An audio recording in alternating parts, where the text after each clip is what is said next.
तो आज हम लीनियर प्रोग्रामिंग में क्लास 12 में अनबाउंडेड रीजन का एक सवाल करते हैं। ठीक है, तो अनबाउंडेड रीजन का सवाल सामने है आपके। z is equal minus x plus 2y, ये हमारा ऑब्जेक्टिव फंक्शन हो गया। ठीक है, और ये हो गए हमारे कंस्ट्रेंट्स। सो बेसिकली हमें करना क्या है, जो कंस्ट्रेंट्स है इस पर एक ग्राफ ड्रॉ करना है और फिर हमें चेक करना है कि क्या ये ऑब्जेक्टिव फंक्शन, क्वेश्चन है मेरे पास कि ये मैक्सिमम वैल्यू दे रहा है या नहीं। ठीक है,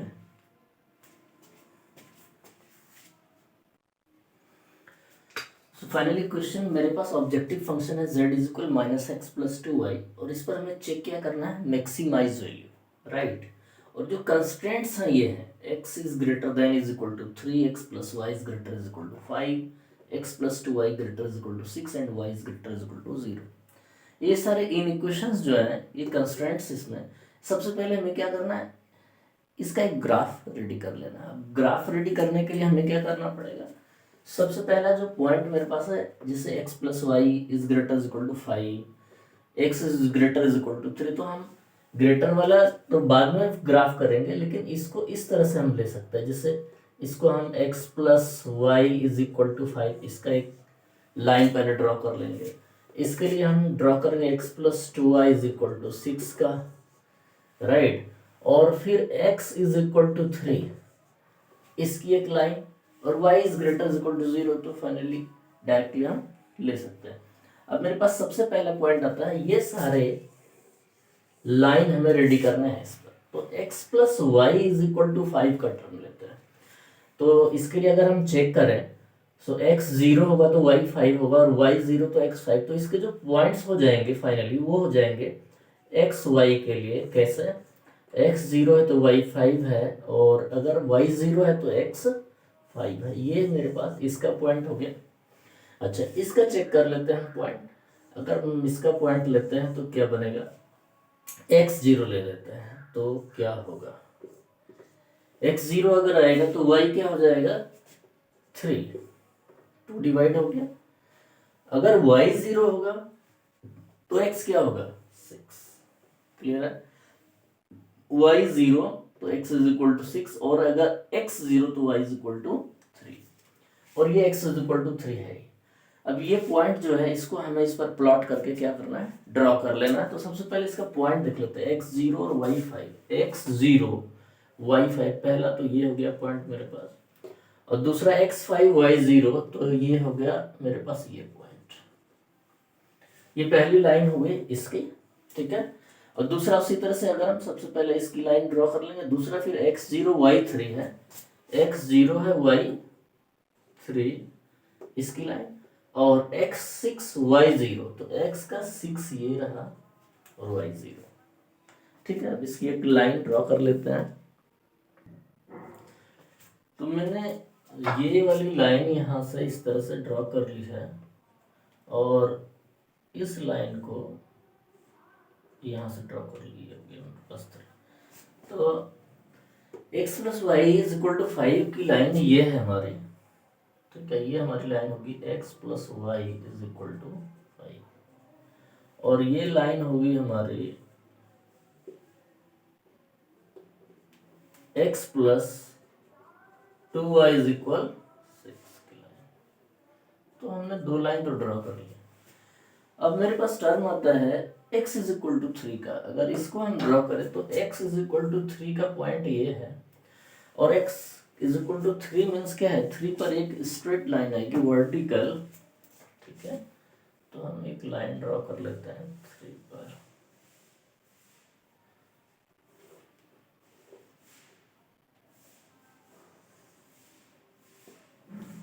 आप स्केल से इसे ड्रॉ कर सकते हैं। फाइनली मैंने इस तरह से कर दिया ड्रॉ। अब मेरे पास ग्राफ इस तरह का कुछ होता है। ये हो गया मेरे पास x इज इक्वल टू 3, ठीक है। इसे ध्यान से समझना है हमें। इसके बाद हम इसमें ड्रॉ करेंगे इसका शेडेड रीजन। अब हम ग्राफ इसमें ड्रॉ कैसे करें, तो सबसे पहला काम है कि अगर मैं इसका ग्राफ लेता हूं x greater is equal to 3 का टर्म, तो फाइनली कहाँ जाएगा, ये ग्रेटर हो गया तो इस तरफ मूव होगा। तो हल्का सा हम इसका ड्रॉप हल्का सा कर लेता है। अब अगर हम x plus y is greater is equal to 5 का टर्म लेते हैं तो ये भी इस तरह से बनेगा। आप इसको चेक भी कर सकते हैं कैसे, जैसे एक्स वाई की जगह आपने 0 पुट किया और अगर वो ट्रू नहीं होता है, जैसे x plus y greater is equal to 5 है, x भी 0 ले लिया, y भी 0, क्या ये ट्रू है क्या, तो ये ट्रू नहीं है, मीन्स नॉट ट्रू। तो जैसे ही ट्रू नहीं होगा तो क्या होगा, ये 0 की तरफ नहीं आएगा, ग्राफ दूसरी ओर बनेगा। बस इतना ध्यान रखना है, ठीक है। आप इस तरह से लिख भी सकते हो, ये तो ट्रू नहीं है हमारे पास। अगर ट्रू नहीं है तो ग्राफ किस तरफ होगा, 0 की तरफ नहीं होगा, उसके अपोजिट साइड चलेगा।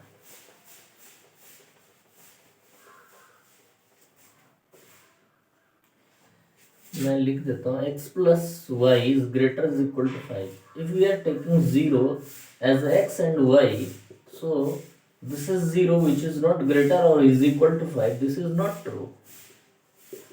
अगर ये ट्रू नहीं है, अगर ये ट्रू नहीं है तो फाइनली क्या कंडीशन होगा कि ये 0 की तरफ नहीं आएगा, दूसरी तरफ बनेगा। अब दूसरा आप इसमें भी चेक कर सकते हैं, तो x 0 और y 0 होगा तो क्या ये ग्रेटर देन 6 होगा, ये भी ट्रू नहीं होगा। आप चेक करना चाहे तो कर सकते हैं, x plus 2y greater is equal to 6, तो 0 plus 0 greater is equal to 6, 0 is greater is equal to 6 और not, so this is also not true. और अगर ऐसा कंडीशन होता है कि ये ट्रू नहीं बनता तो ये 0 की तरफ नहीं आएगा, अपोजिट डायरेक्शन में इस तरह से चलेगा। और अगर मैं सीधी भाषा में बात करूं तो ग्रेटर का मतलब ग्रेटर, लेस का मतलब लेस। फाइनली अब इसमें से हमें चेक करना है कि कौन सा ऐसा रीजन है, फेसिबल रीजन, जो कि सबका कॉमन बनता है। तो फाइनली अगर हम देखेंगे ये आगे तक बढ़ेगा, ये भी और ये भी, तो ये वाला जो पार्ट है ये पूरी तरह से क्या होगा, कॉमन होगा सबके लिए, राइट। और ये हो गया हमारा अनबाउंडेड रीजन। अनबाउंडेड क्यों है, क्योंकि ये कंटिन्यूअसली कहाँ तक जाएगा नहीं पता, इसकी कोई बाउंड्री तो है नहीं। तो ये हो गया हमारा रीजन जो अनबाउंडेड है और इन तीनों को लाइन के लिए कॉमन है।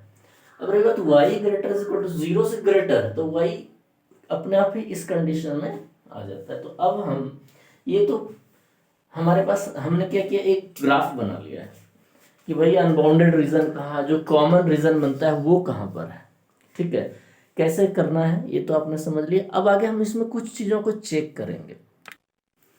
अब हमें इसमें चेक करना है जो इस अनबाउंडेड रीजन में कॉमन पॉइंट्स है वो कौन से एक्चुअली। तो इन फिगर में आप देख सकते हैं ये एक पॉइंट आ रहा है, इसको मैंने ए ले लिया है, ये पॉइंट आ रहा है इसको मैंने बी ले लिया है, और ये एक पॉइंट आ रहा है जिसे मैंने सी ले लिया है।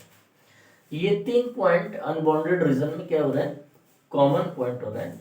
इसकी वैल्यू मैंने लिख ली। आप इसे ग्राफ पे बनाएंगे तो एकदम प्रॉपर वैल्यू आएगी। ये हो गया हमारा 3 2 ये, और ये बी है मेरे पास 4 1, ठीक है, और ये है मेरे पास 6 और 0, ठीक। ये अब हमें करना क्या है एक्चुअली कि क्या मैक्सिमाइज वैल्यू किस पॉइंट पे है, और अगर है तो क्या वो अनबाउंडेड रीजन के अंदर ग्राफ नहीं आ रहा, ये चेक करना है हमें। अगर अनबाउंडेड रीजन में इसका ग्राफ नहीं आता, ये लाइन नहीं आती, तो फाइनली आंसर हो जाएगा, नहीं तो नहीं होगा। तो सबसे पहले हम चेक कर लेते हैं फिर देखते हैं। तो मेरे पास जो ऑब्जेक्टिव फंक्शन है वो है actually z is equal minus x plus 2y। अगर मैं यहाँ पर पुट करता हूँ वैल्यू, पहला पॉइंट ले लेता हूँ, मैं इसको क्या करता हूँ z1 लिख लेता हूँ, और 1 का मतलब यहाँ पर मैंने ले लिया पहला पॉइंट a वाला 3 2 पुट कर लिया।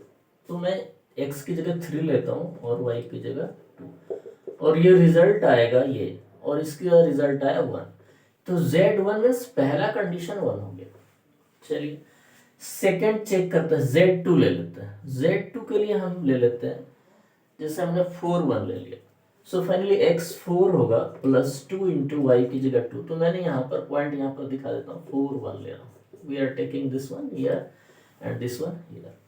सो रिजल्ट क्या आएगा, -4 plus 2, this is -2।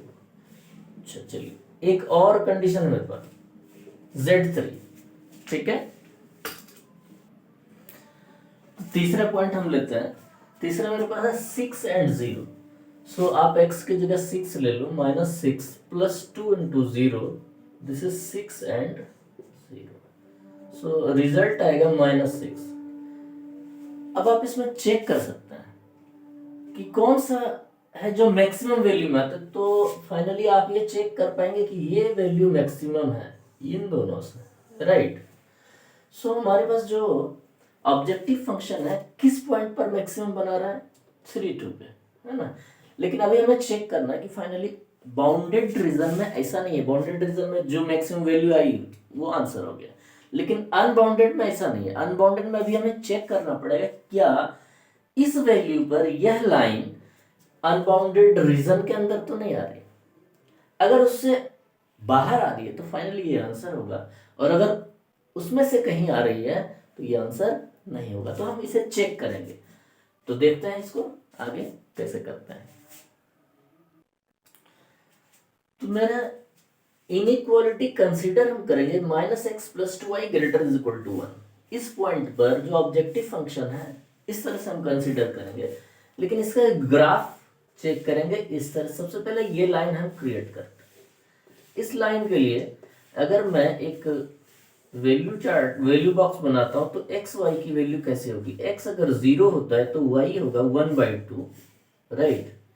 And Y अगर 0 लेते हैं तो x क्या होगा मेरे पास, -1। y 0, x -1 हो गया। और अगर x 0 होता है तो y 1/2। अब इसके लिए एक लाइन चेक करते हैं कि ये पॉइंट आता कहाँ है। -1 एंड 0 कहाँ पर है। सो -1 x का है, ये पॉइंट आएगा, राइट। और y 0 है, x 0 है, y 1/2। और अगर ये वाले पॉइंट लेते हैं x -1 y 0, तो ये हो गया मेरे पास ये पॉइंट। अगर मैं x 0 पे जाता हूँ y 1/2, तो y 1/2 कहाँ पर है, 1/2, तो 0.5 हो जाएगा, यहाँ पर आएगा ये, राइट। अब इस लाइन को अगर हम इस तरह चेक करते हैं तो ये ग्राफ, ये जो एरिया है ये कहाँ आएगा।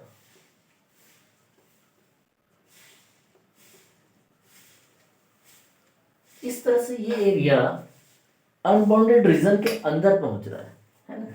यहां से ये लाइन पास हो रही है।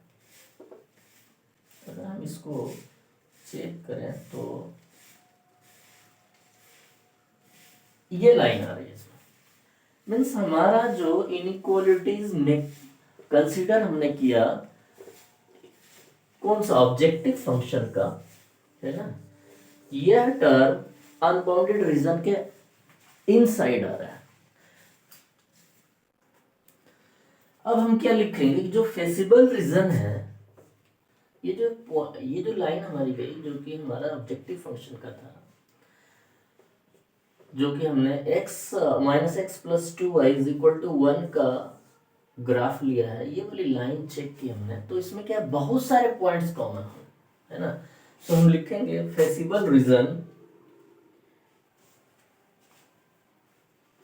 जो फेसिबल रीजन है हमारा, उसमें क्या कंडीशन आ रहा है कि इस लाइन के लिए, इस इनइक्वालिटीज में हम लिखेंगे -x plus 2y greater 1 have many points in common.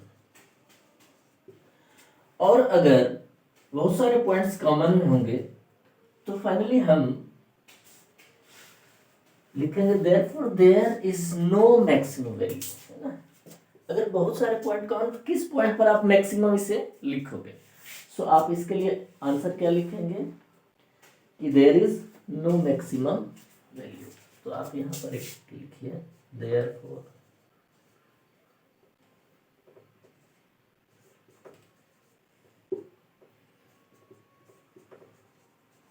Has no maximum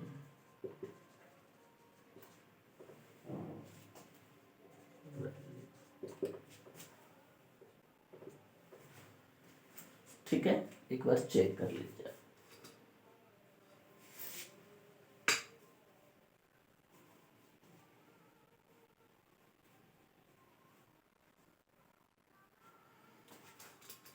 या लिख सकते हैं there is no maximum value.